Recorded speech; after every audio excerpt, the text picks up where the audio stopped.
The rain had been going for 3 hours by the time he knocked on the door. I remember because I'd been watching it streak down the window of my aunt's guest room, thinking about absolutely nothing, which is a skill I'd been perfecting all week. It was that deep part of autumn when the light just gives up early and everything smells like wet leaves and something vaguely metallic in the air. I was supposed to be on vacation. I had a book. I had tea. I had 0 plans involving Meadles. And then my aunt knocked and said, "Sweetheart, the Calloway boy from next door. His mother called. She thinks he's having a reaction to something. She knows you're here. I told her you'd come." The Calloway boy. I pictured someone about 9 years old with a scraped knee. He was 32. He met me at the door looking like a man who had lost an argument with his own immune system. His name was Daniel. He was tall, the kind of tall that makes door frames feel like a personal inconvenience, and he was holding his arm slightly away from his body, the way people do when something hurts, but they're trying not to make it obvious.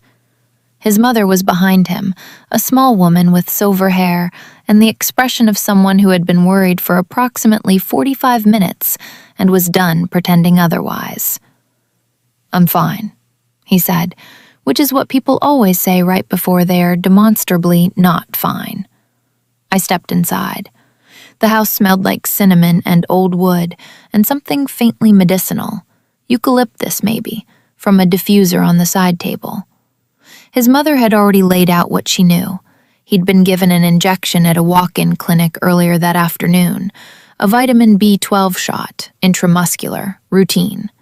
Within 2 hours, the injection site had become warm and swollen, not dramatically, no hives, no breathing trouble, no fever climbing past 101.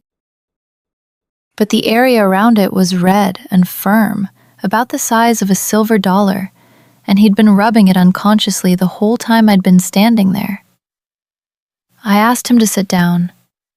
He sat, and I pulled up a chair across from him and just looked at him for a moment. Not at the arm, at him.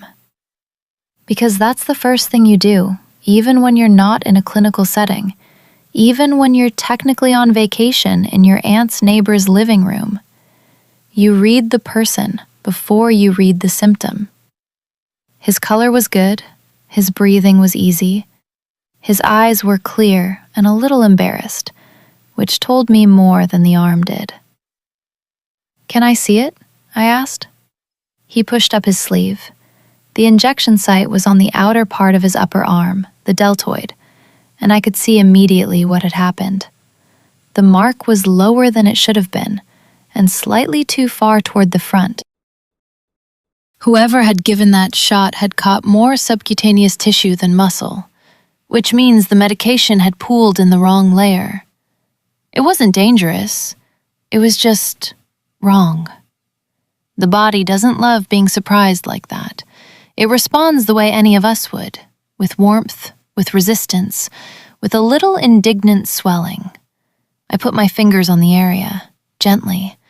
The skin was warm. Not hot, not infected warm, just reactive warm, and the firmness underneath had that particular quality of a localized inflammatory response, rather than anything deeper. No tracking along the vein, no lymph node tenderness when I pressed lightly up toward his shoulder.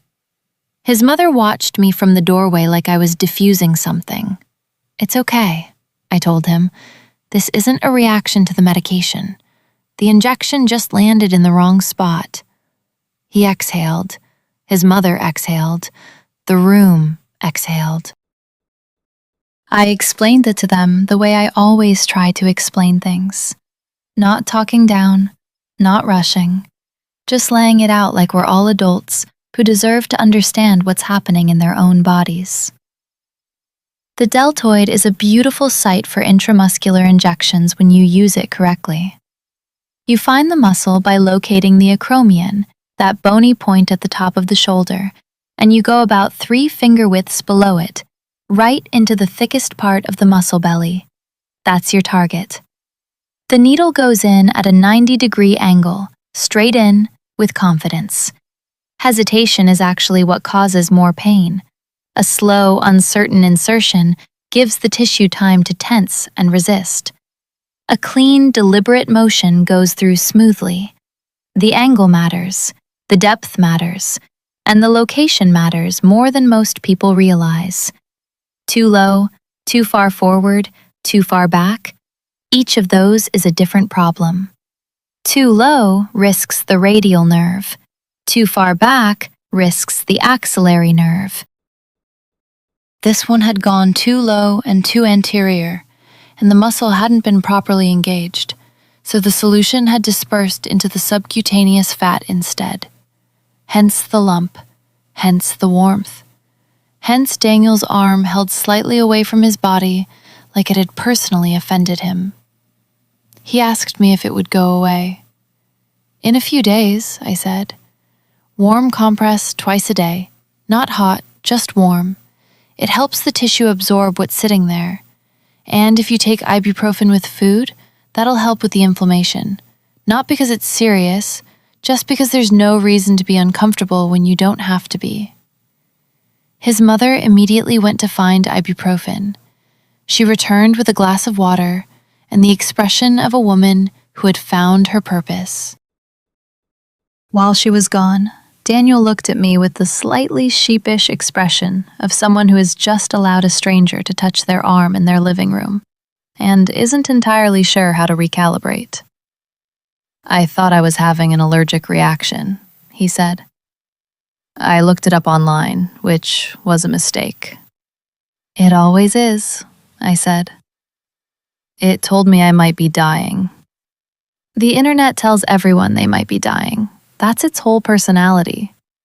He laughed. It was a good laugh, surprised, genuine, the kind that changes the temperature of a room slightly. His mother came back and handed him the glass of water, with the focused energy of someone who had been waiting for a task. I stayed another 20 minutes. We talked about nothing important, really. He was a landscape architect. He'd been in the city for years and had only recently moved back to help his mother, after a surgery she'd had in the spring. She was fine now, she assured me, with the tone of someone who had been asked about her surgery many times and was ready to retire the subject. Before I left, his mother pressed my hand between both of hers and said thank you in the way that older women sometimes do, with their whole meaning in it, not just the words. Daniel walked me to the door. The rain had slowed to something more like mist, the kind that doesn't fall so much as just exists in the air around you. He stood in the doorway, and there was a moment, just a moment, where neither of us said anything, and the mist was soft, and the cinnamon smell from inside drifted out around us. "Thank you," he said, "for coming over on your vacation." "Technically, I was doing nothing," I said. "You saved me from doing nothing." He smiled. I walked back through the wet leaves to my aunt's house. The book was still on the table. The tea was cold. I didn't mind. There's something I think about sometimes, the way a clinical moment can hold so much more than the clinical thing. The warmth of skin under your fingers, the way a person's breathing changes when they realize they're going to be okay. The particular quality of trust that happens when someone lets you into that space, the space of their body, their worry, their quiet fear that something might be seriously wrong. It's not a small thing to be let into that space. It never feels small to me. I reheated the tea. I opened the book. Outside, the mist kept doing its quiet, directionless thing, and I thought, this is why I do this. Not the hospitals, not the credentials, not any of that. Just this. The knock on the door, the held breath, the moment it releases.